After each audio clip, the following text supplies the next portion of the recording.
ठीक है, इसमें तीन फॉर्मूला है, वो क्या कहते हैं, रट लेना है, तुम लोग को याद कर लेना है। एक फॉर्मूला ये है,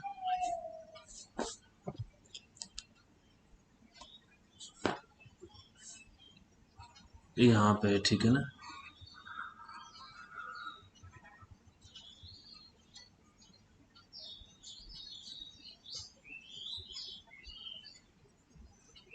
ठीक है, इस जगह पे क्या है, T2/T1 बराबर P2/P1 का पावर गामा -1/गामा इक्वल टू V1/V2 का पावर गामा -1। ये टेम्परेचर, प्रेशर और वॉल्यूम के बीच का रिलेशन है, ठीक है ना।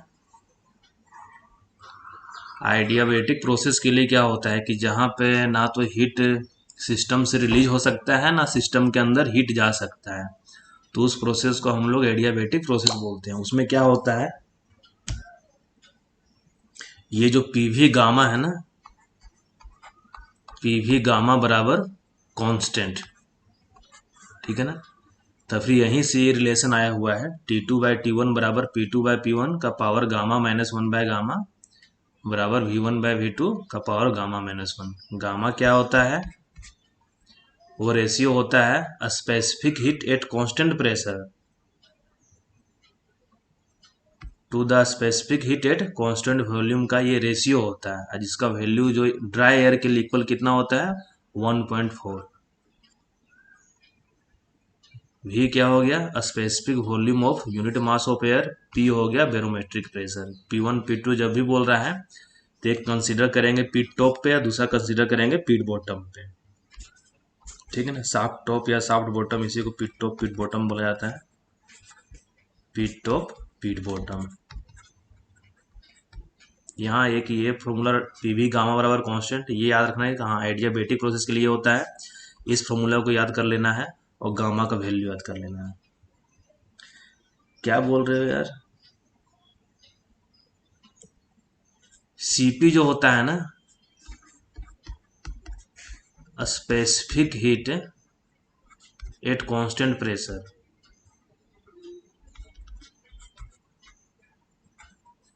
सारा का वैल्यू दिया हुआ है इकोनॉमिकल में, ठीक है ना। और सीवी जो होता है हीट एट कांस्टेंट वॉल्यूम।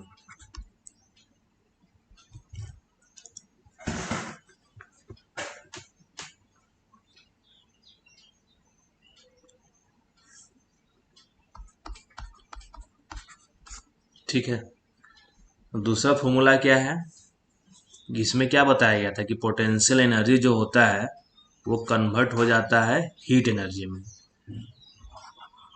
तो हम लोग एक फॉर्मूला 12th में पढ़ते थे, Q बराबर mc डेल्टा टी होता है। तो Q क्या हो रहा है कि पोटेंशियल एनर्जी जो कन्वर्ट हो जा रहा है वो हीट एनर्जी में कन्वर्ट हो जा रहा है।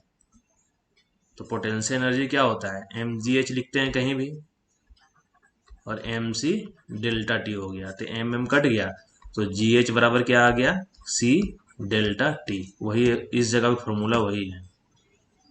C मतलब Cp मतलब स्पेसिफिक एट कांस्टेंट प्रेशर है, तो GH बराबर Cp डेल्टा टी, ठीक है ना। ये H क्या हो गया, डेप्थ ऑफ शाफ्ट, कि ये जो शाफ्ट दिया हुआ है, इस शाफ्ट का डेप्थ कितना है,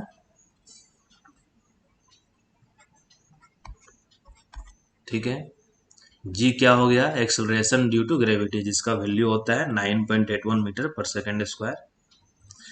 Cp का वैल्यू अगर चाहिए होता है तो वो 1005 जूल पर केजी पर केल्विन होता है, ठीक है ना। Specific heat at constant pressure, किसका specific heat, specific heat of air, ठीक है। और डेल्टा टी क्या हो गया, टेम्परेचर डिफरेंस।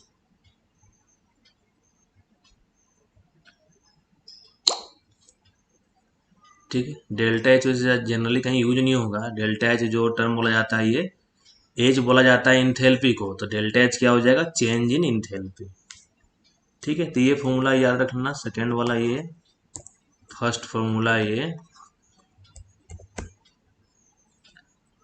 और ये एक रफ एस्टिमेट है कि ये क्वेश्चन एमसीक्यू वगैरह के एमसीक्यू में तो नहीं आएगा, तुम लोग को आएगा तो न्यूमेरिकल ही आएगा। जैसे गेट वगैरह का कोई स्टूडेंट रहता है ना, तो उस केस में ये हम लोग डायरेक्टली आंसर, मतलब अप्रोक्सीमेट आंसर कैलकुलेट कर सकते हैं। क्या है कि हम लोग प्रत्येक 100 मीटर डेप्थ पे जाएंगे ना, ये टॉप हो गया, ये बॉटम हो गया, तो जो टेम्परेचर है वो 0.976 से इंक्रीज हो जाएगा। जो डीवीटी ऑफ एयर है ड्यू टू ऑटो कंप्रेशन के कारण जो ड्राई बल्ब टेम्परेचर रहेगा वो एयर का, वो प्रत्येक 100 मीटर डेप्थ पे जाने पे 0.976 केल्विन से इंक्रीज हो जाएगा। एक ये फॉर्मूला इंपॉर्टेंट है, इस फॉर्मूला पे हो सकता है डायरेक्ट तुम लोग का न्यूमेरिकल भी आ जाए एग्जाम में। ये क्या है कि हम लोग को अगर पूछता है कि बैरोमेट्रिक प्रेशर कैलकुलेट करना है, कि टेम्परेचर दे दिया है, मान लो ये पीट टॉप हो गया, ये पीट बॉटम हो गया, शाफ्ट है, ठीक है ना। यहाँ का टेम्परेचर पीट टॉप का दे दिया है T1, पीट बॉटम का दे दिया है T2, यहाँ का बैरोमेट्रिक प्रेशर दे दिया है B1, यहाँ का बैरोमेट्रिक प्रेशर B2। अब अगर पूछेगा B2 कैलकुलेट करना है, तो B2 कैसे कैलकुलेट होगा, इसके लिए क्या फॉर्मूला है, Z बराबर 67.4, ये T है, ठीक है ना, log B2 बाय B1। T क्या हो गया, मीन एयर टेम्परेचर, मतलब T1 प्लस T2 का जो एवरेज करेंगे ना, तो वो जो टेम्परेचर आएगा वो T यहाँ पर आएगा, ठीक है। और log B2 बाय B1, B2 क्या हो जाएगा, पीट बॉटम का टेम्परेचर मतलब प्रेशर, और B1 हो जाएगा पीट टॉप का प्रेशर। ये फॉर्मूला बहुत ही ज़्यादा इंपॉर्टेंट है, इसे याद करके रखना। और Z क्या हो गया, डेप्थ ऑफ शाफ्ट या डिफरेंस। मान लो यहाँ का दिया हुआ है कि 300 मीटर पे है ये पिट टॉप, और ये 600 मीटर पे है, तो डिफरेंस कितना हो जाएगा, शाफ्ट का गहराई कितना हो जाएगा, 300 मीटर, वही। ठीक है, ये फॉर्मूला रट के रखना, याद करके रखना है। अब एक न्यूमेरिकल देख लेते हैं। ये न्यूमेरिकल गेट में भी के लिए भी इम्पोर्टेंट है। अगर मान लो कोई डिप्लोमा वाले हैं जो बाद में बीटेक भी कर लिए हैं, अगर वो गेट के एग्जाम में पेयर हो रहे हैं, तो गेट के लिए भी ये क्वेश्चन इम्पोर्टेंट है, ठीक है ना। और इधर भी इम्पोर्टेंट है, क्योंकि हो सकता है कि वो लोग क्वेश्चन है कि बुक से ही डायरेक्ट उठा के छापते, ठीक है। तो इसमें क्या बोल रहा है कि एक डाउनकास्ट शाफ्ट है। गुड मॉर्निंग अनुराग। ये एक हम शाफ्ट,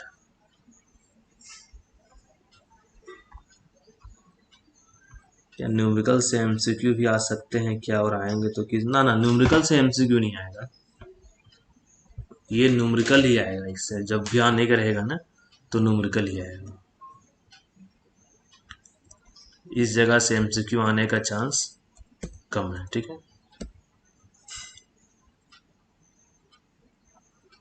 और अगर न्यूमेरिकल बेस्ड एमसीक्यू दे दिया, अगर मान लो होता है ना कि सिंपल 1 लाइनर या 2 लाइनर वाला न्यूमेरिकल दे दिया है कि इसका आंसर निकालना है, तो उस केस में हो सकता है सारा वैल्यू दिया हुआ रहेगा, ठीक है ना।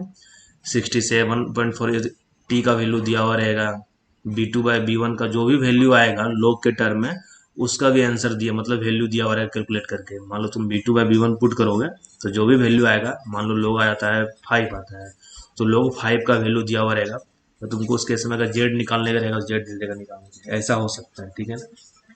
लेकिन न्यूमेरिकल हमको नहीं लग रहा है कि आएगा एग्जाम में, मतलब एमसीक्यू वाले में।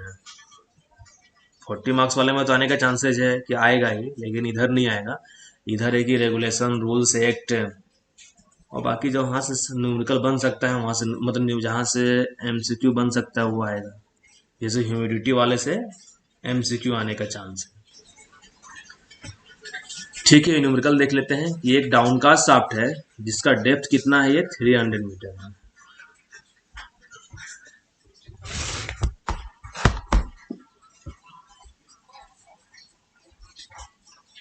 ठीक है, डेप्थ कितना है, 300 मीटर। और जो बैरोमीटर है वो reads 102 kPa at the shaft top. यहाँ पे जो B1 दिया हुआ है,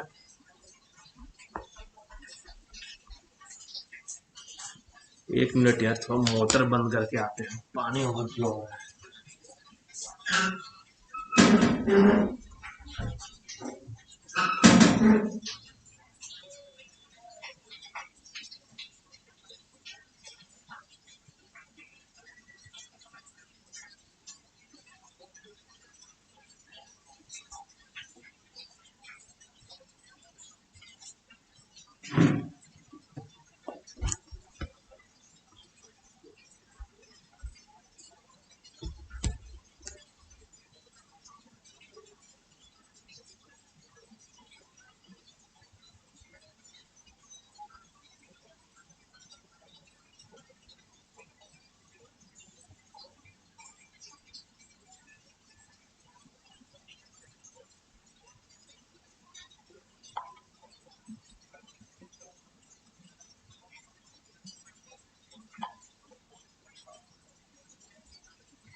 ठीक है।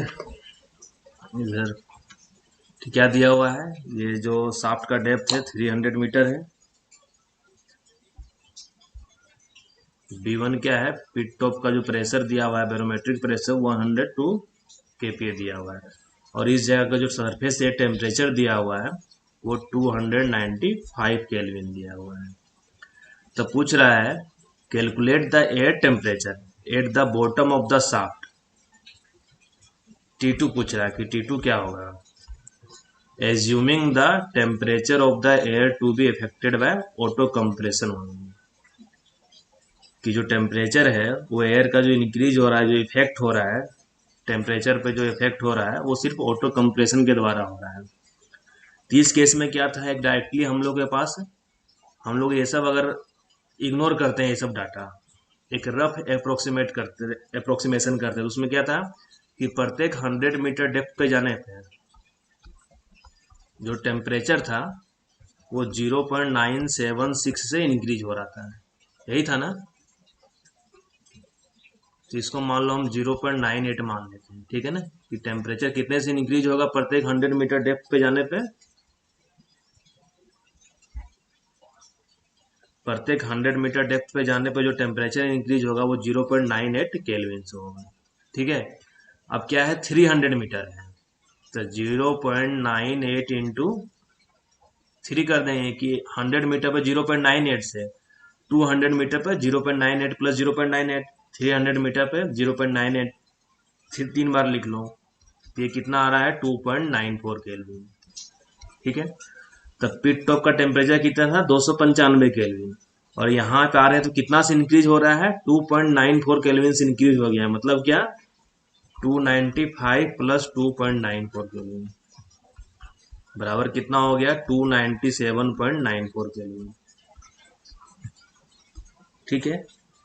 ये हम लोग निकाले हैं कि रफ एक तरीके से, जिसमें हम लोग ये जो सारा डाटा दिया हुआ है बाकी डाटा उसको यूज नहीं किए हुए हैं। अब क्या है कि अब इस डाटा को यूज करना है, ठीक है ना। तो उस डाटा को यूज करने के लिए फर्दर क्या करेंगे हम लोग, ये जो 2.94 केल्विन आया है ना, कि हाँ इस जगह का टेम्परेचर T2 जो है इतना हो गया है, अब हम लोग मीन टेम्परेचर निकाल लेंगे। क्यों निकालेंगे मीन टेम्परेचर, इसमें पुट करने के लिए, ठीक है ना, इस पे पुट करने के लिए मीन टेम्परेचर निकाल लेंगे। तो मीन टेम्परेचर क्या हो जाएगा 295 जो पिट टॉप पे था और 297.94 जो हम लोग अभी निकाले, ये एवरेज कर दिए तो टी मीन आ गया, ठीक है ना, 296.47 के लिए ये टी एवरेज आ गया है। अब हम लोग क्या है, ये फॉर्मूला यूज करना है, जेड बराबर 67.4 टी log B2 बाय B1। जेड का वैल्यू क्या था, शाफ्ट का डेप्थ 300 मीटर है, 300 पुट कर दिए, ये सेम का सेम उतर गया, टी मीन हो गया 296.47। और हम लोग जानते हैं कि log अगर m बाय n होता है तो जो log का प्रॉपर्टी होता है log m minus log n लिख सकते हैं। तो इसको क्या कर दिए हैं log B2 minus log B1 लिखे हैं। log B1 का वैल्यू कितना था 102 किलो पास्कल था, ठीक है। तो यहाँ से जो आएगा वैल्यू B2 का वो 105.6 किलो पास्कल आ गया। ये क्या हो गया, हम लोग B2 निकाल लिए, ठीक है ना। अब हम लोग क्या किए हैं, ये जो फॉर्मूला था स्टार्टिंग वाला T2 बाय T1 बराबर P2 by P1 gamma minus 1 by gamma, ठीक है ना। अब इस जगह से क्या किए हम लोग T2 निकालें, ये जो T2 निकला हुआ है ये ओरिजिनल T2 निकला हुआ है, ठीक है ना। ये जो T2 निकल रहा है यहाँ पे, इसमें सारा जो पैरामीटर दिया हुआ था वो यूज करके ये T2 निकला हुआ है कितना 297.94 के लिए, ये भी सेम ही निकला है जितना हम लोग फर्स्ट से निकाले थे, है ना। 297.94 निकाले थे रफ अप्रोक्सीमेशन। अब इसी का यूज करके हम लोग मान लो ये T2 डेज या कुछ भी निकला होगा, उसी का रफ अप्रोक्सीमेशन करके हम लोग, मतलब जो क्या कहते हैं बैरोमेट्रिक प्रेशर था उसका यूज करते हुए हम लोग मान लो सीधा ये फॉर्मूला में पुट करना था, ठीक है ना, कि यहाँ से T2 निकालना था। तो T1 पता था, P1 पता था, हम लोग को P2 पता नहीं था। तो P2 निकालने का एक ही फॉर्मूला था हम लोग के पास, ये वाला था। इसके लिए हम लोग क्या चाहिए था, मीन एयर टेम्परेचर चाहिए था, ठीक है। अब नेक्स्ट हम लोग क्या एक यूज किए हैं, लास्ट वाला कॉन्सेप्ट, कि जो भी पोटेंशियल एनर्जी एयर का है वो हीट में कन्वर्ट हो रहा है। तो बताए थे कि एम जी एच, इधर M C P delta T थी, डेल्टा टी था, एम एम कट गया, जी एच बचा। जी पता है 9.81, एच पता है 300, सी पी जानते ही हैं 1005 होता है, और T two minus T one. Delta T मतलब क्या, T two minus T one. T one दिया हुआ है, यहाँ से टी टू निकाल दिए, वो कितना आया 297.93 के लिए, ठीक है। तो इस क्वेश्चन को हम लोग तीन तरीके से बना सकते हैं, लेकिन जो सेकेंड वाला है यही मेथड यूज करना है एग्जाम में, ठीक है। और बाकी क्या है, गेट के एग्जाम में आता है न्यूमेरिकल, तो वहां पे है कि हम लोग फर्स्ट से भी जा सकते हैं, थर्ड से भी जा सकते हैं। कब जाना है फर्स्ट थर्ड से, जब मान लो आंसर का डिफरेंस है, ऑब्जेक्टिव रहेगा, मान लो यहाँ पे आंसर एक का 297.94 आ रहा है, और दूसरा है कि इसके रेंज में ना दिखे कि 297.93 ऐसा दिखेगा, तो उस केस में कि हम लोग फिर एग्जैक्ट जाना होगा, जो मेन मेथड है उसका। नहीं तो अगर एक आंसर 297 पे दिया हुआ है, एक आंसर 296 के रेंज में दिया हुआ है, एक आंसर 295 के रेंज में दिया हुआ है, तो उस केस में क्या है, फिर हम लोग रफ अप्रोक्सीमेशन वाला मेथड से जा सकते हैं, ठीक है। क्लियर हो गया सभी को।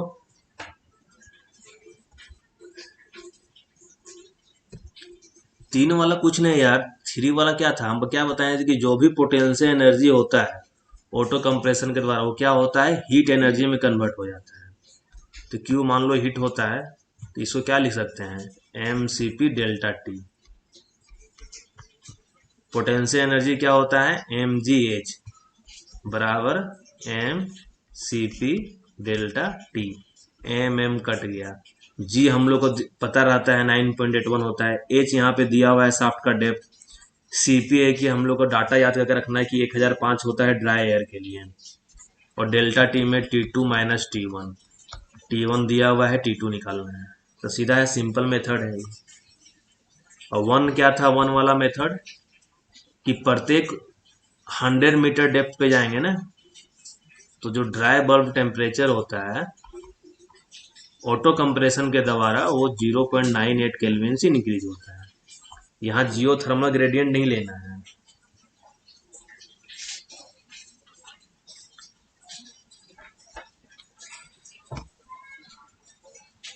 मेंस में जो मेथड यूज करना है ना, वो मेथड ये दो, यहाँ से स्टार्ट करना है,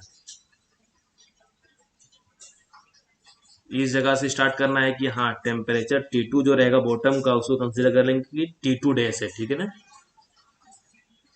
और हम लोग ये कॉन्सेप्ट यूज करेंगे यहाँ पे, ये देखा गया है, मतलब it is seen that rise in DVT of air due to auto compression is 0.976 kelvin पर 100 मीटर ऑफ डेप्थ, ठीक है ना। ये कॉन्सेप्ट यूज करके यहाँ पे निकाल लेंगे कि T2 डेज कितना आ रहा है,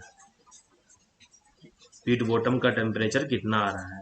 2.94 केल्विन से इंक्रीज हुआ है, तो 295 प्लस 2.94 जोड़ देंगे तो इतना आ जाएगा। अब है कि मीन एयर टेम्परेचर निकालना है, तो T1 जो ये लिखा हुआ है, ये जो स्टेप बाय स्टेप है ना, रेड से लिखा हुआ है, rise in temperature of air due to auto compression बराबर 0.98 इंटू 3, वो हो जाएगा 2.94 kelvin. Therefore temperature at the bottom of the shaft 295 plus 2.94 मतलब 297.94 kelvin. Now mean temperature of air column, तो दोनों का एवरेज कर लिए हैं, ये आ गया, ठीक है ना।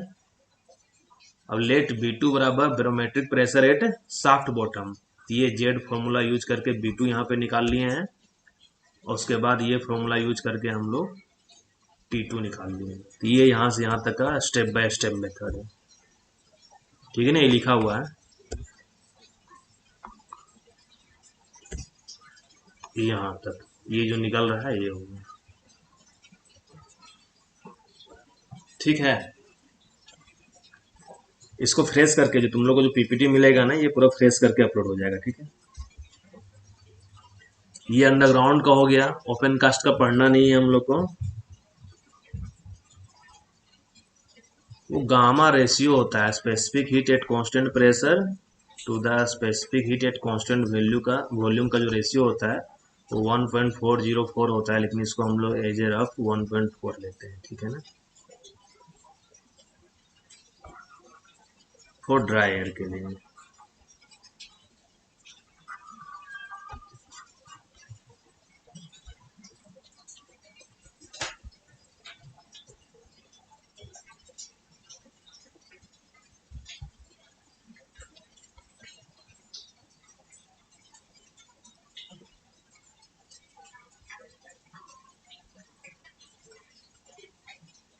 और ड्राई एयर के लिए मान लो जो सीपी का वैल्यू सिर्फ होता है वो होता है 1005 होता है, ठीक है ना।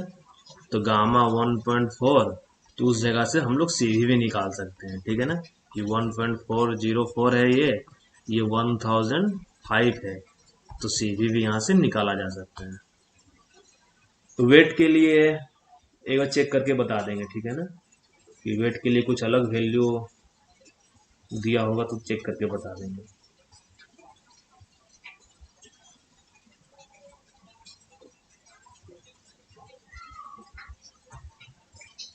ठीक है। और ओपन कास्ट का पढ़ना नहीं है, लेकिन ओपन कास्ट का क्या है कि while in open cast mines the main source of heat is sun. जो ओपन कास्ट माइंस में हीट का जो मेन सोर्स है जो वो क्या है, सन। तो इसमें क्या है, the amount of heat generated by other sources. अगर ओपन कास्ट में मैकेनाइज्ड माइंस है, मशीनरी चल रहा है, तो उसके द्वारा जो हीट जनरेट हो रहा है ना, वो ऑलमोस्ट नेग्लेजिबल होता है, क्योंकि जैसे हीट जनरेट होता है ओपन एटमोस्फेयर में हो रहा है, तो एयर के द्वारा क्या होता है, वो इमीडिएटली डिसिपेट हो जाता है। लेकिन यही काम क्या होता है, अंडरग्राउंड माइंस में नहीं हो पाता है, कि जो भी हीट जनरेट हो रहा है वो इजिली डिसिपेट नहीं हो पाता। अगर वहां से भी डिसिपेट हो जाए एयर के द्वारा, तो फिर तो टेम्परेचर या ह्यूमिडिटी वगैरह कुछ भी बढ़ेगा ही नहीं, हीट तो बढ़ेगा ही नहीं, लेकिन हम लोग वो कर नहीं पाते हैं, ठीक है। तो ये तुम लोग का sources of heat in underground mines. क्या बोल रहे हो, डिसिपेट मीन्स, डिसिपेट मतलब क्या बोलो यार उसको, मतलब जो भी हीट वहां पे अंडरग्राउंड में आ रहा है वो निकल नहीं पा रहा है, मतलब वहीं पे एक्यूमुलेट हो जा रहा है। जबकि ओपन कास्ट में क्या है कि उसको इजिली हम लोग हटा दे रहे हैं, जो भी हीट वहां जनरेट हो रहा है वो इजिली वहां मतलब क्या कहते हैं, एक्यूमुलेट नहीं हो पा रहा है, वो हीट हवा में चला जा रहा है, ठीक है ना, ऐसा है।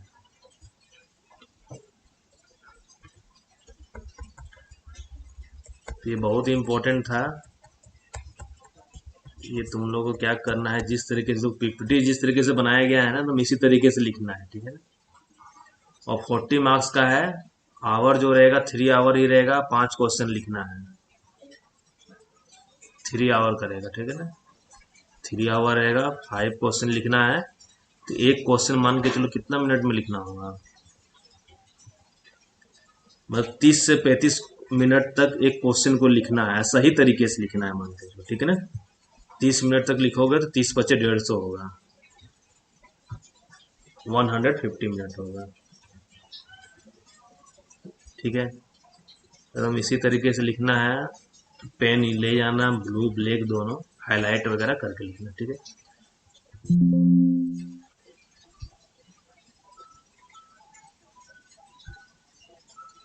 अब स्टार्ट कर रहे हैं कि ह्यूमिडिटी से रिलेटेड क्या क्या टर्मिनोलॉजी होता है। तो पहले जानना है कि ह्यूमिडिटी क्या होता है। होता ना, ह्यूमिडिटी का हिंदी मीनिंग क्या होता है, उमस, यही होता है ना। तो ह्यूमिडिटी क्या होता है, it is the amount of water vapour present in the air, कि एयर में कितना वाटर वेपर प्रेजेंट है। जो वाटर होता है वो लिक्विड फेज में होता है, वाटर क्या, सॉलिड लिक्विड गैस, तीनों फेज में होता है ना, सॉलिड भी होता है, लिक्विड भी होता है, गैस।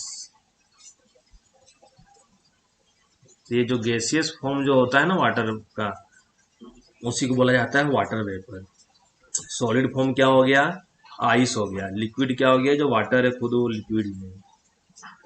और वाटर को हम लोग अगर जम जाता है तो वो क्या करते हैं, बर्फ बन जाता है, आइस हो गया। और अगर वो वेपोराइज हो गया, इवेपोरेट हो गया, तो वो गैस बन गया। तो ह्यूमिडिटी क्या होता है, it is the amount of water vapour present in the air. कि एयर में कितना वाटर वेपर प्रेजेंट है, उसी को हम लोग ह्यूमिडिटी बोलते हैं। इसमें जो मेन इंपॉर्टेंट टर्म आता है रिलेटिव ह्यूमिडिटी, ये क्या होता है, ठीक है। रिलेटिव ह्यूमिडिटी जो होता है, ये रेशियो है mass of water vapour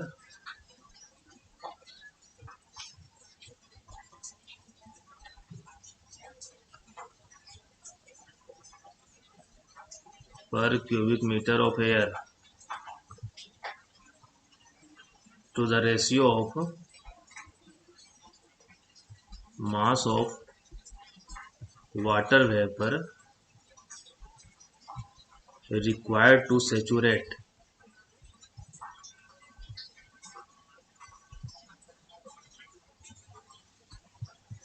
1 cubic meter of air,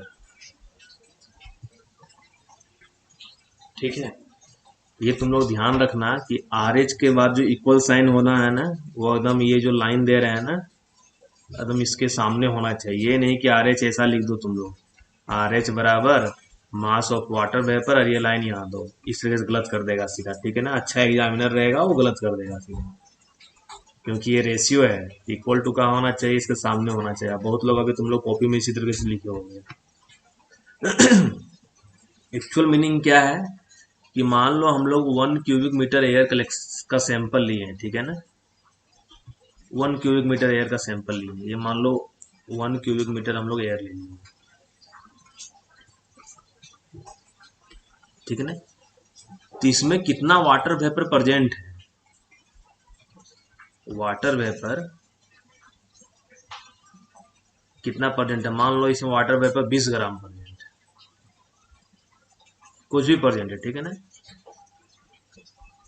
और नीचे वाला टर्म क्या है कि इस 1 क्यूबिक मीटर एयर को, ठीक है ना, ये जो सैंपल लिए हैं, इसमें कितना वाटर वेपर घोलने का एक तरीके से शक्ति है, मतलब कितना वाटर वेपर इसमें मैक्सिमम ये एब्जॉर्ब कर सकता है, कि उसके बाद इसमें एब्जॉर्ब करने का कोई शक्ति, ताकत ना रहे, क्षमता ना रहे।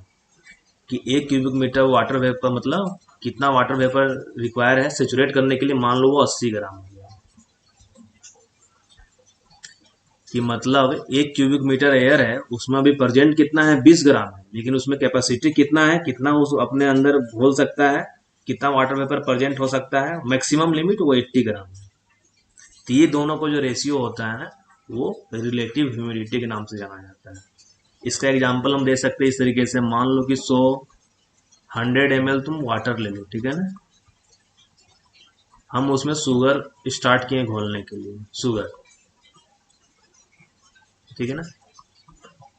मान लो स्टार्टिंग में 10 ग्राम शुगर दिए, वो घुल गया, मतलब क्या, वो सेचुरेटेड नहीं है। 20 ग्राम दिए, वो भी घुल गया। 30 ग्राम दिए, वो भी घुल गया। अब धीरे धीरे बढ़ाते गए, लास्ट में देख रहे कि एक स्टेज ऐसा आया है कि 60 ग्राम दिए हैं तो घुल जा गया है, लेकिन अगर 61 ग्राम दिए हैं तो घोल नहीं पा रहा है। मतलब क्या कि 100 ml वाटर कैपेसिटी क्या था, कितना ग्राम चीनी को अपने में डिजोल्व कर सकता है, वो था 60 ग्राम। मतलब क्या हो गया, 60 ग्राम चीनी को वाटर में घोले हैं तो वाटर सेचुरेट हो गया है, अब उसके अंदर और चीनी घोलने की क्षमता नहीं है। उसके लिए क्या करना होगा, या इसका टेम्परेचर बढ़ाना होगा। टेम्परेचर बढ़ा के हम लोग फिर से उसका उसमें कुछ ग्राम घोल सकते हैं, या हम लोग क्वांटिटी ऑफ वाटर बढ़ाना होगा। ठीक है ना। तो सेचुरेशन का मतलब यही होता है कि उसके अंदर अब और कैपेसिटी नहीं है, वो मतलब फुल्ली सेचुरेट हो गया है।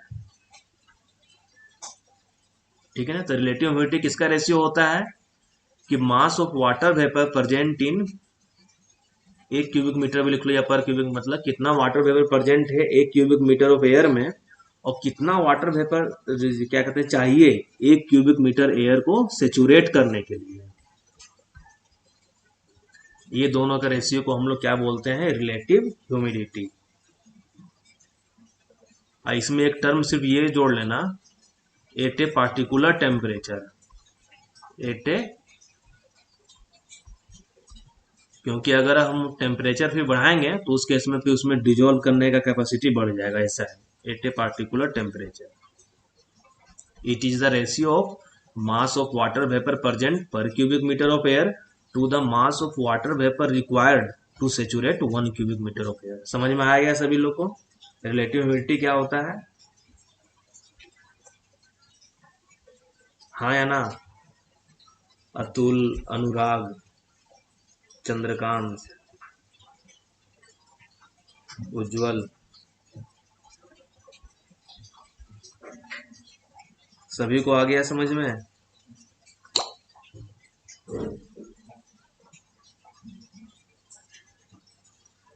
ठीक है।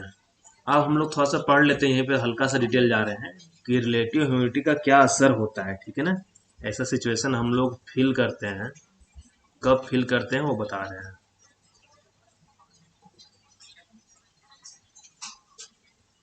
जैसे मान लो कोई कोलकाता का अगर कोई रहने वाला होगा, ठीक है ना, तो वहाँ क्या है कि रिलेटिव ह्यूमिडिटी बहुत ज़्यादा है। रिलेटिव ह्यूमिडिटी मान लो 80% है। ठीक है। कोई अगर मान लो मुंबई चला गया, सब किसी ना किसी नदी या सी बीच के किनारे वाला एरिया है, या चेन्नई चले जाओ, तो सभी में क्या है, रिलेटिव ह्यूमिडिटी जो है ना बहुत ज़्यादा है। तो जिसके कारण क्या होता है वहां पे कि जो भी शरीर से जो पसीना निकलता है, ठीक ना, जो स्वेटिंग होता है शरीर से, अब मान लो हवा में ऑलरेडी मॉइस्चर प्रेजेंट है, हवा में क्या प्रेजेंट है, मॉइस्चर प्रेजेंट है। यहाँ 80% है, मतलब क्या, इसके अंदर रिलेटिव ह्यूमिडिटी में 80% मतलब क्या, अगर 20% ये और मॉइस्चर एब्जॉर्ब कर लेता है, वाटर वेपर एब्जॉर्ब कर लेता है, तो ये क्या हो जाएगा, फुल्ली सेचुरेटेड हो जाएगा। क्या हो जाएगा, फुल्ली सेचुरेटेड। मान लो मुंबई का अगर 70% मान लेते हैं, चेन्नई का 65% मान लेते हैं, और इधर मान लेते हैं झारखंड का कि 50% है। ठीक है ना। तो इसमें क्या है,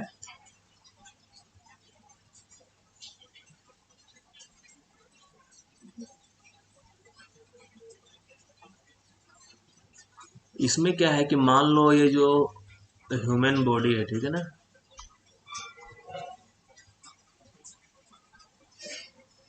इसमें क्या है, शरीर में पोर्स बना हुआ है, इससे पसीना बाहर निकल रहा है। ठीक है ना। और हवा का क्या है, रिलेटिव ह्यूमिडिटी मान लो लो है, जैसे झारखंड में लो है, 50% है, तो क्या हो रहा है, जो भी पसीना निकल रहा है ना वो एब्जॉर्ब कर ले रहा है, क्योंकि इसके अंदर शक्ति है, क्षमता है एब्जॉर्ब करने का, कि जो भी पसीना निकल रहा है एब्जॉर्ब होते जा रहा है। तो आदमी का क्या है, वो काम कर रहा है, कोई दिक्कत नहीं हो रहा है। लेकिन मान लो एब्जॉर्ब होते होते ये जो मान लो कि रिलेटिव ह्यूमिडिटी है 50 से, मान लो एब्जॉर्ब किया पूरा 60 चला गया, 70 चला गया, 80 चला गया, 90 चला गया, 100 चला गया। जैसे 100 गया तो रिलेटिव ह्यूमिडिटी क्या हो गया, 100% हो गया, कि मतलब उसके अंदर क्या है, जैसे था ना कि चीनी में 60 ग्राम ही 100 ml में हम लोग चीनी घोल पाए थे, उससे ज़्यादा नहीं घोल पाए थे। तो वही सिचुएशन यहाँ है कि अब उसके अंदर मॉइस्चर एब्जॉर्ब करने का शक्ति नहीं है, क्षमता नहीं है। उसके द्वारा क्या होगा, अब जो भी स्वेट या पसीना निकलेगा वो शरीर के ऊपर ही रहेगा, वो एटमॉस्फेयर में नहीं जा पाएगा, सूखेगा नहीं। इसके द्वारा क्या होगा, जो पोर्स है ना शरीर का, जो भी पोर्स है, पोर्स बंद हो जाएगा। जब बंद हो जाएगा तो फिर क्या होगा, बॉडी टेम्परेचर इंक्रीज होने लगेगा, क्योंकि जो हीट निकल रहा था वो एटमॉस्फेयर में ट्रांसफर ही नहीं हो पा रहा है, वो क्या हो रहा है, बॉडी में ही रह जा रहा है। तो जिसके दौरान क्या होता है कि आदमी का एफिशिएंसी डिक्रीज कर जाता है, वो काम नहीं कर पाने लगता है।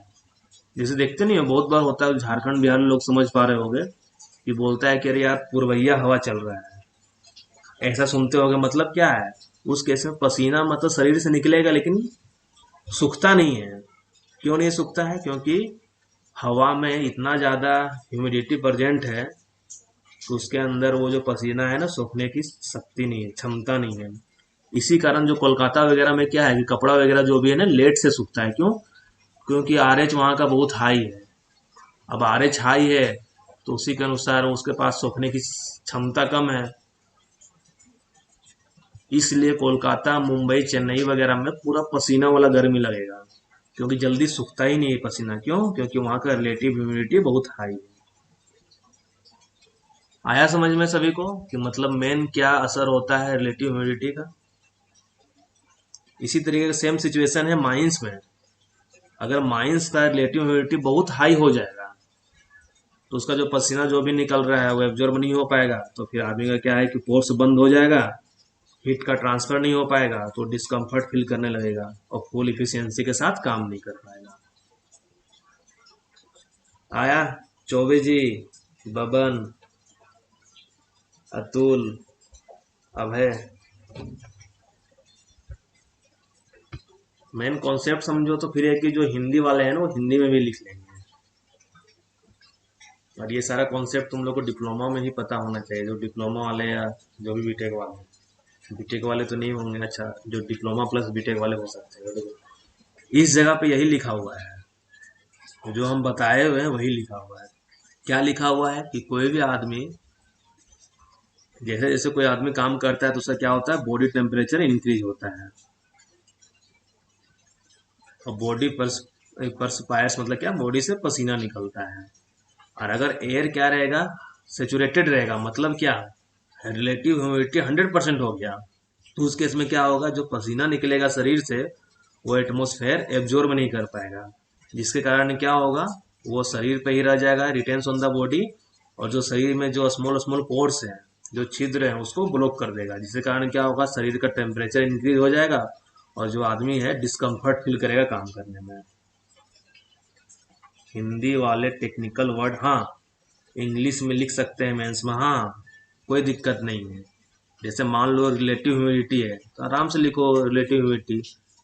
सापेक्षिक आर्द्रता इसको शायद हिंदी में बोलते हैं, तो लिखने की जरूरत नहीं है, रिलेटिव ह्यूमिडिटी लिखो मेन, और बाकी तुमको जो लिखना है एक्सप्लेन करना है हिंदी में कर दो, कोई दिक्कत नहीं है। मेन मेन वर्ड इंग्लिश में लिख सकते हो, क्योंकि कोई एग्जामिनर भी होगा ना तो उसको पूरा एग्जैक्ट हिंदी नहीं आ रहा होगा, ऐसा सिचुएशन।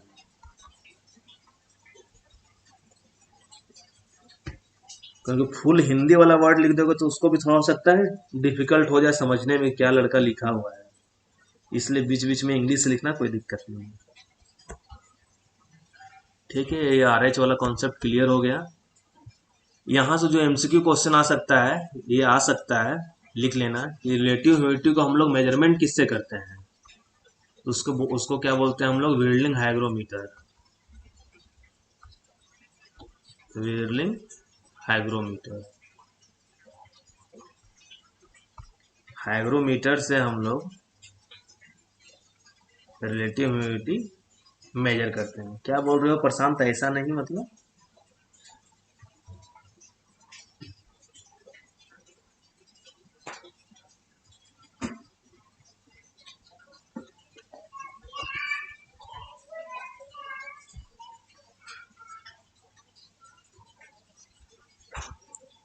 ठीक है, ये व्रिगलिंग हाइग्रोमीटर कैसे काम करता है थोड़ा देख लो। ये देखो, ये हैंडल हो गया, ठीक है ना, ये हैंडल हो गया, और ये जो हाइग्रोमीटर इस पे है उसको क्या करना है, रिवॉल्व करना है 200 आरपीएम से 2 मिनट तक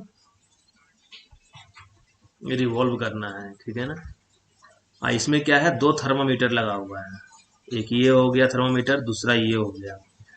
और दूसरा थर्मामीटर का जो टेम्परेचर रीडिंग करता है ना, वहां पे क्या है कि हम लोग मुस्लिम क्लॉथ मतलब भींगा हुआ कपड़ा से उसको ढक दिए हैं, और दूसरे कुछ नहीं किए हैं, उसका जो बल्ब है उसको ओपन ही रहने दिए हैं, और दूसरे को क्या किए हैं, कपड़ा से ढक दिए हैं, भींगा हुआ कपड़ा से। अब है कि इसको रिवॉल्व कर रहे हैं, तो उसके द्वारा क्या हो रहा है, जो बिना कपड़ा का है, ढका हुआ है, ठीक है ना, जिसमें कोई मुस्लिम क्लॉथ वगैरह नहीं है, वेटेड विक नहीं है, तो जो एक्चुअल टेम्परेचर है ना रूम का, जैसे मान लो सभी लोग क्या, मतलब ये एक एग्जांपल दे रहे हैं, मान लो ये एक बोतल हो गया, ठीक है ना, ये बोतल है, इसमें एक साइड हम हैंडल लगा दिए हैं, और इसमें दो थर्मामीटर हम फिक्स कर दिए, ये एक थर्मामीटर हो गया, दूसरे साइड हम एक दूसरा थर्मामीटर लगा दिए, ठीक है ना, दूसरा थर्मामीटर लगा दिए हैं। हाँ, उसी लिए रखा हुआ है कि वाटर रिजर्वायर है, कि अगर वाटर का जरूरत पड़े तो ये पहले इसी में डुबाते हैं, उसके बाद फिर एक इसको वेट मुस्लिम क्लॉथ से हम लोग कवर कर देते हैं, ठीक है ना। अब क्या है कि ये बोतल था, इसके दोनों ओर थर्मामीटर लगा दिए हैं, अब इसको 200 आरपीएम से 2 मिनट तक घुमाए हैं, एक डीबीटी देगा, एक मान लो इसको डब्ल्यूबीटी वाला मान लेते हैं, इसका क्या किया है, जैसे मान लो ये थर्मामीटर ऐसा होता है ना, ठीक है ना, ये जो बल्ब है इसको क्या किए हैं, कवर कर दिए हम लोग वेट क्लॉथ से। तो क्या होगा, जो मान लो नॉर्मल जो टेम्परेचर है एटमॉस्फेयर का, जिस जगह पे हम लोग मेजरमेंट कर रहे हैं, वो मिलेगा किसके थ्रू, डीबीटी के थ्रू, तो वो हो गया ड्राई बल्ब टेम्परेचर। और वेट बल्ब टेम्परेचर क्या हुआ, वो डिपेंड कर जाएगा रिलेटिव ह्यूमिडिटी पे। अगर रिलेटिव ह्यूमिडिटी एटमॉस्फेयर का मान लो जो भी है, उसके द्वारा क्या होगा, यहाँ पे जो भी इवेपोरेशन के द्वारा क्या होगा, इसका जो भी मॉइस्चर होगा वो एब्जॉर्ब करेगा एटमॉस्फेयर, तो इसके कारण क्या होगा, डब्ल्यू का टेम्परेचर हमेशा कम आएगा। जब 100% आरएच रहेगा, जब रिलेटिव ह्यूमिडिटी 100% होगा, तो उस केस में क्या होगा, डीबीटी इक्वल टू डब्ल्यू हो जाएगा, क्योंकि जो वेट क्लॉथ है उससे कुछ मॉइस्चर एब्जॉर्ब ही नहीं हो पाएगा एटमॉस्फेयर में। क्यों एब्जॉर्ब नहीं हो पाएगा, क्योंकि वो फुल्ली सेचुरेटेड है, अब उसके अंदर एब्जॉर्ब करने की कैपेसिटी नहीं है। अब बाकी नॉर्मल केस में क्या होगा, हमेशा जो है ना डीबीटी का रीडिंग वो डब्ल्यू से ज़्यादा ही होगा, डब्ल्यू से, वेट बल्ब टेम्परेचर, और ये डीबीटी को क्या हो गया, ड्राई बल्ब टेम्परेचर। क्यों होगा, क्योंकि इसके द्वारा मॉइस्चर जो भी यहाँ पे होगा, इवेपोरेशन होगा, उसके द्वारा धीरे धीरे इसका टेम्परेचर डाउन होगा, कूल हो जाएगा, होते जाएगा, ठीक है ना। तो रिलेटिव ह्यूमिडिटी का एक कैलकुलेशन का फॉर्मूला दिया हुआ है कि अगर डीबीटी जो ड्राई बल्ब टेम्परेचर का रीडिंग अगर 25 से ज़्यादा आ रहा है,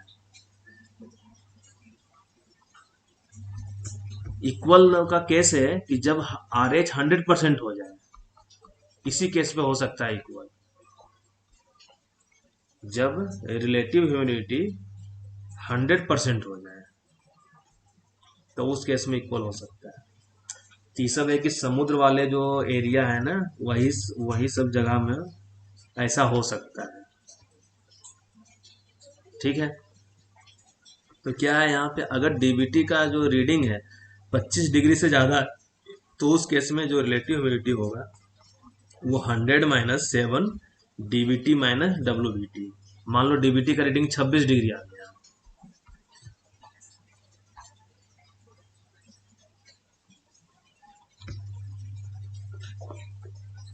हाँ माइंस में कभी कभी वैसा सिचुएशन आ सकता है, कभी कभी, वैसे हमेशा नहीं आता है। और वही सोचो ना कि स्टार्टिंग में मान लो तुम काम कर रहे हो, पसीना निकल रहा है, एब्जॉर्ब हो जा रहा है, लेकिन एक टाइम ऐसा आ रहा है काम करते करते कि पसीना शरीर पे ही रह जा रहा है, वो सूख नहीं रहा, मतलब उसमें मान लो कि जो रिलेटिव ह्यूमिडिटी है वो 100% पहुंच गया है, ठीक है। तो ये कैलकुलेशन का फॉर्मूला है कि जब डीबीटी, सिर्फ यहाँ क्या देखना है, डीबीटी को देखना है कि अगर डीबीटी 25 डिग्री से ज़्यादा है, तो 100 - 7 डीबीटी माइनस डब्ल्यूबीटी, जो रीडिंग आएगा डिफरेंस वो कर देना है, इससे आरएच निकल जाएगा। जब डीबीटी का वैल्यू 20 से 25 के बीच रहेगा, तो उस केस में 100 - 8 कर देना है, और जब डीबीटी का वैल्यू लेस देन 20 रहेगा, तो 100 - 9 डीबीटी माइनस डब्ल्यूबीटी हो जाएगा। देख लो यहाँ पे सभी जगह क्या लिखा हुआ है, डीबीटी माइनस डब्ल्यूबीटी, मतलब ड्राई बल्ब टेम्परेचर हमेशा ज़्यादा होगा और वेट बल्ब टेम्परेचर उससे कम होगा हमेशा, ठीक है। तो इस तरीके से हम लोग रिलेटिव ह्यूमिडिटी का कैलकुलेशन करते हैं। एक एग्जांपल दे रहे हैं कि मान लो डीबीटी 27 डिग्री सेंटीग्रेड है, डीबीटी और वेट बल्ब टेम्परेचर जो है वो 20 डिग्री सेंटीग्रेड है, तो कितना होगा रिलेटिव ह्यूमिडिटी, ये बताओ कोई। ये कौन सा कंडीशन में आएगा? डीवीटी 27 डिग्री है और डब्ल्यूवीटी, डीवीटी का हमेशा डीवीटी का पहले लेंगे। तो क्या है कि हम लोग डीवीटी पे चेक करना है कि डीवीटी क्या है, 25 से ज्यादा है, मतलब फर्स्ट वाले केस में। तो 100 माइनस 7, डीवीटी कितना है 27 और डब्ल्यूबीटी क्या है 20 है। तो 100 माइनस 49 बराबर 51%, मतलब रिलेटिव ह्यूमिडिटी कितना है 51%। 100 माइनस 7 इंटू 7 हो जाएगा, ठीक है। ये रिलेटिव ह्यूमिडिटी का कैलकुलेशन हो गया।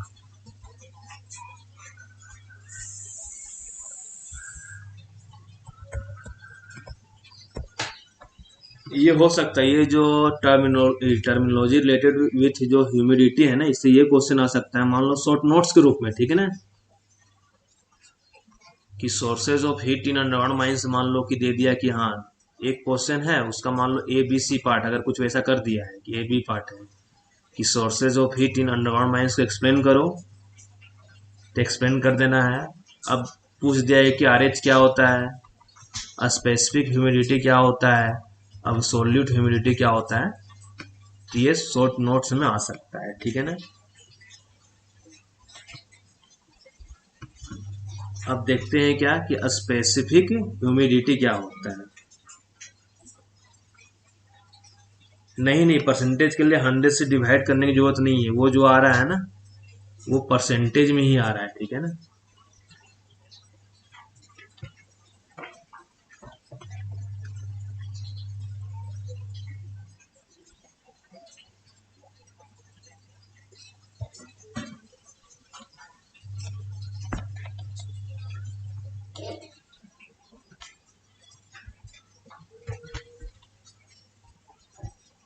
स्पेसिफिक ह्यूमिडिटी क्या होता है, सारा कॉन्सेप्ट वही है जो पहला, जिसको समझ में आ गया रिलेटिव ह्यूमिडिटी क्या होता है, तो उसी तरीके से बस यहाँ पे लिंक है, क्या है, it is defined as the mass of water vapour present in unit mass of air.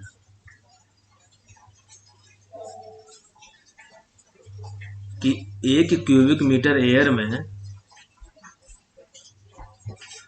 How much water vapour present, ठीक है ना, how much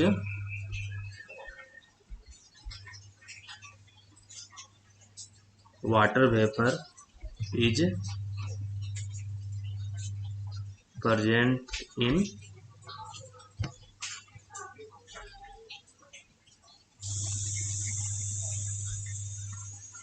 1 kg of air. वहां क्या था कि 1 क्यूबिक मीटर, वहां हम लोग वॉल्यूम वाला टर्म यूज किए हुए थे, यहाँ पे क्या है मास का टर्म यूज कर रहे हैं कि कितना ग्राम, या मतलब इसका जो यूनिट होता है स्पेसिफिक ह्यूमिडिटी का वो होता है ग्राम पर केजी, मतलब क्या, कितना ग्राम वाटर वेपर प्रेजेंट है 1 केजी एयर में, यूनिट मास ऑफ एयर में, ठीक है। तो यहाँ यूनिट मास ऑफ एयर क्या होता है कि एयर क्या हो सकता है, ड्राई एयर भी हो सकता है कि उसमें मॉइस्चर 0% हो और उसमें मॉइस्चर भी प्रेजेंट हो सकता है, तो दोनों एयर को लिए यहाँ पे लिए हुए, ठीक है ना, moist air, dry air plus moist air, ये दोनों को कंबाइन लेंगे कि 1 केजी एयर में कितना वाटर वेपर प्रेजेंट है। बस ये फॉर्मूला, ये डिफिनेशन याद रखना है कि स्पेसिफिक ह्यूमिडिटी क्या होता है, it is defined as the mass of water vapour present in unit mass of air. Unit mass of air मतलब क्या हो गया, उसके अंदर mass of dry air as well as moist air.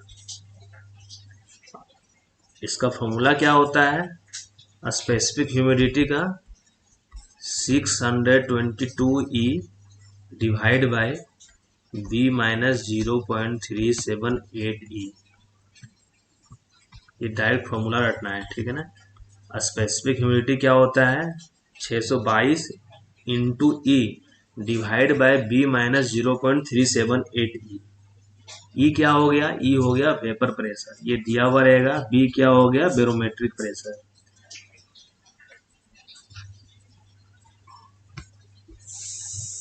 ठीक है, सारा वैल्यू दिया हुआ रहेगा, तुमको स्पेसिफिक ह्यूमिडिटी पूछ सकता है।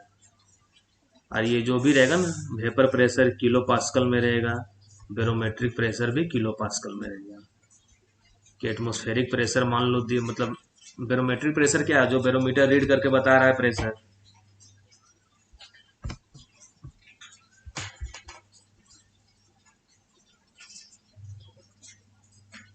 ठीक है, मान लो यहाँ पे क्या दिया हुआ है कि ये जो वेपर प्रेशर है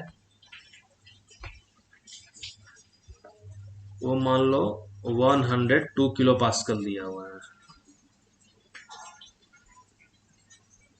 ठीक है, और ये बैरोमेट्रिक प्रेशर जो दिया हुआ है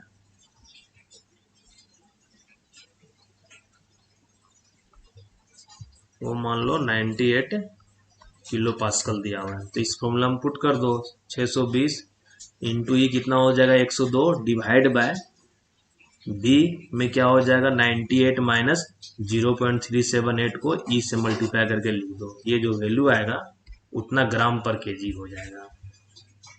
मतलब क्या, अगर मान लो ये वैल्यू आता है कितना, इसे कैलकुलेटर यूज करना होगा।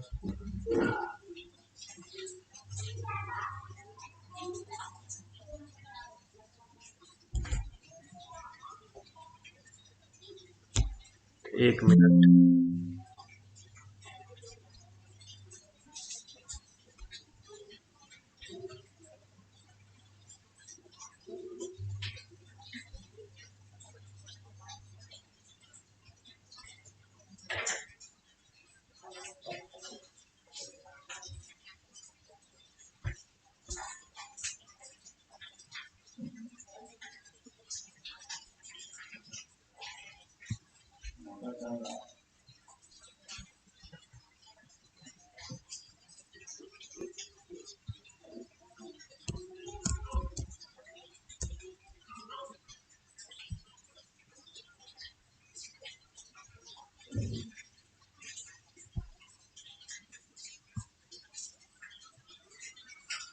ठीक है, सो हो रहा है ना।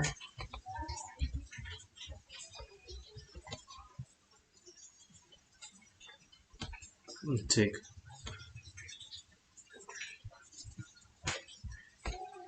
ठीक है। स्पेसिफिक ह्यूमिडिटी सिंपल हो गया कि कितना mass of water vapour present है यूनिट मास ऑफ एयर में, कि 1 kg एयर में कितना ग्राम वाटर वेपर प्रेजेंट है। ठीक है,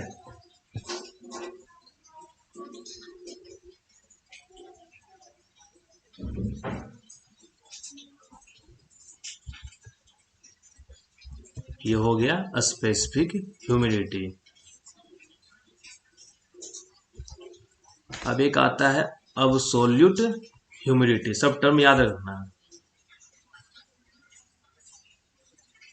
अभी क्या पढ़े हम लोग, स्पेसिफिक ह्यूमिडिटी में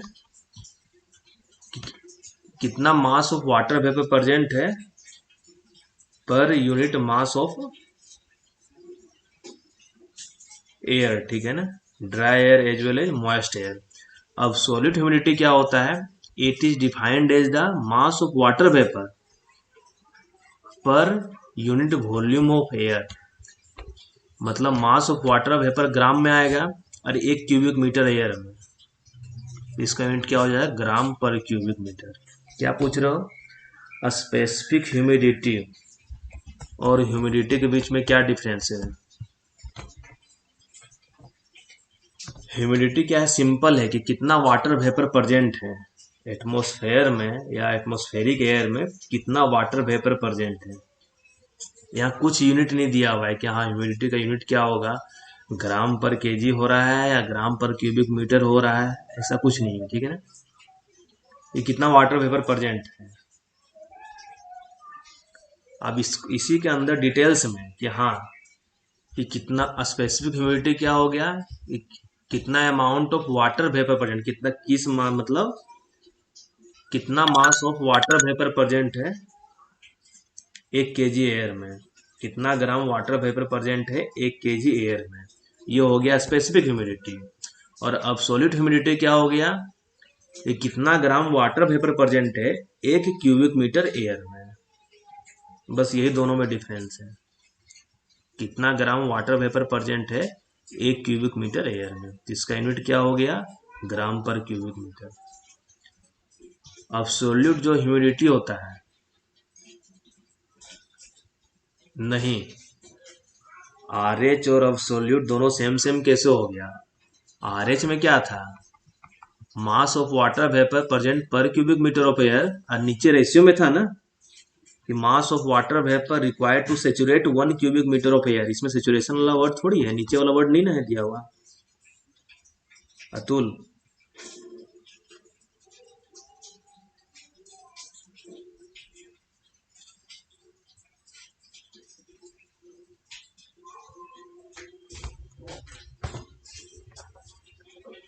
क्लियर हुआ अतुल?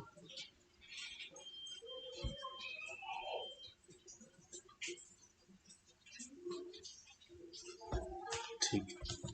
तो इसका जो फॉर्मूला होता है अब्सोल्यूट ह्यूमिडिटी का, वो 10⁶ ई डिवाइड बाय 461.9 टी। एमडेस क्या हो गया, अब्सोल्यूट ह्यूमिडिटी इन ग्राम पर क्यूबिक मीटर, टेम्परेचर केल्विन, ये हो गया vapour pressure in kilo pascal. अगर डिफिनेशन आता है शॉर्ट नोट्स में आता है तो ये फॉर्मूला साथ में लिखना है। मान लो कोई लड़का है कि फॉर्मूला लिखा हुआ रहेगा, किसी का फॉर्मूला लिखा हुआ नहीं रहेगा, तो खुद ही वो जो चेक कर रहा होगा ना मार्क्स काट लेगा।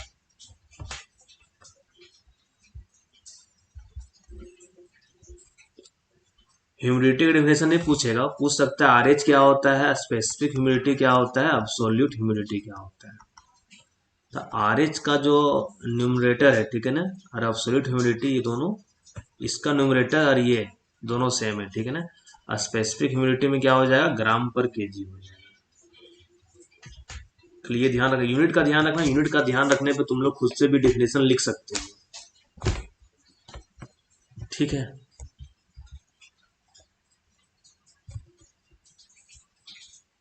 और इसमें 622 ही डिवाइड बाय बी माइनस 0.3780, और ये हो जाएगा 10⁶ ही डिवाइड बाय 461.90। न्यूमेरिकल नहीं पूछेगा इस सब से सीधा यही पूछेगा, मतलब डिफिनेशन पूछेगा, ठीक है ना। और एमसीक्यू बता ही दिए हैं, एमसीक्यू क्या पूछेगा कि रिलेटिव ह्यूमिडिटी हम लोग किससे मेजर करते हैं, तो किससे मेजर करते हैं, विरलिंग हाइग्रोमीटर से। अगर हाइग्रोमीटर भी रहेगा तो चलेगा, कोई दिक्कत नहीं है। विरलिंग मतलब क्या, वो घूमने वाला है ना, घूम रहा है, इसलिए इसको विरलिंग बोला जा रहा है। विरल मतलब वही होता है।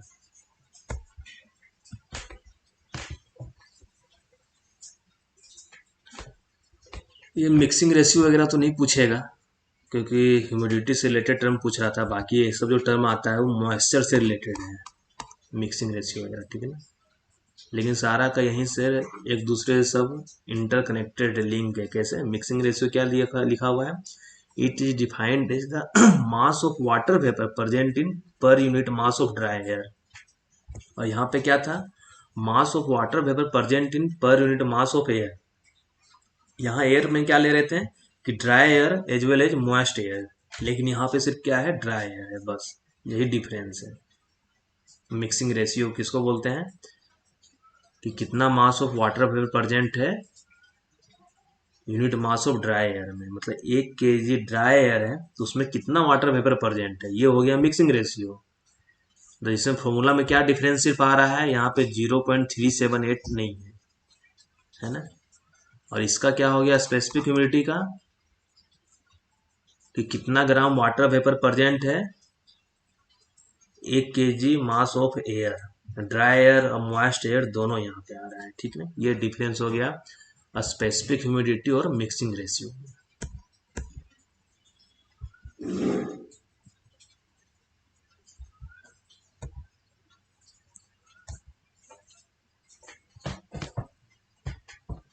और एक रिलेटिव ह्यूमिडिटी निकालने का एक और ये फॉर्मूला होता है, लेकिन छोड़ो ये सब पढ़ना तुम लोग को अभी नहीं है, ठीक है ना। ठीक है, तो आज के लिए इतना ही रहने देते हैं। रिवीजन कर लेना, बहुत इजी है। रिलेटिव ह्यूमिडिटी के जो कॉन्सेप्ट समझाया गया है उसको समझ लेना।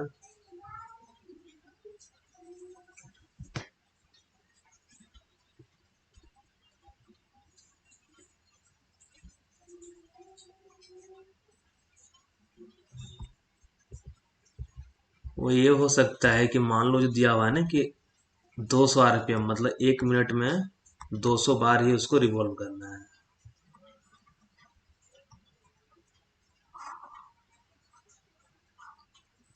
कि उससे है कि जो डाटा में मतलब जो रिजल्ट आएगा हो उसका हो सकता है कि एक्यूरेट आने का चांस बहुत ज्यादा है, ऐसा इसलिए होगा, ठीक है ना। क्योंकि जो मान लो मैन्युफैक्चरिंग जो कर रहा है या जो बुक में जो भी लिखा हुआ है वो तो रिसर्च करके ही लिखा हुआ है, अपने मन से तो कोई नहीं, वो प्रैक्टिकल देखा होगा करके कि हाँ क्या डिफरेंस आ रहा है कि दो, अगर 1 मिनट में 200 बार घुमा रहे हैं, अगर 1 मिनट में 300 बार घुमा रहे हैं, 1 मिनट में 100 बार घुमा रहे हैं, तो क्या डिफरेंस आ रहा है।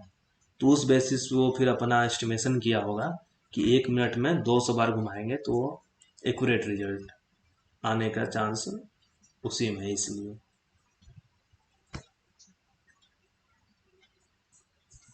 हाँ, पीडीएफ अभी इसका अपलोड कर देंगे, ठीक है ना।